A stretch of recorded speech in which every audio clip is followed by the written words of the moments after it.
Hello everybody and welcome. In this video I'm going to show you how to reset default settings in the application for your earbuds QCY Buds ANC.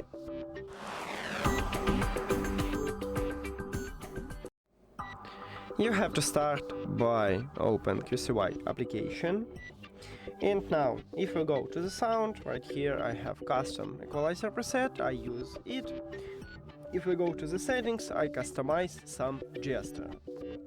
Now, to reset the settings, you need to go to the settings and right here just scroll down. Then click more settings and right here at the first line we have reset to default. So we need to tap on it and then click OK. And now if we return, so firstly we need to know that it's connected.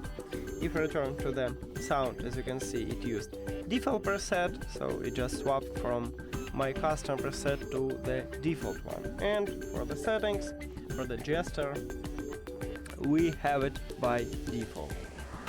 And that's it. Thank you for watching this video. If you found it helpful, please consider subscribing to the channel and leave a like on the video.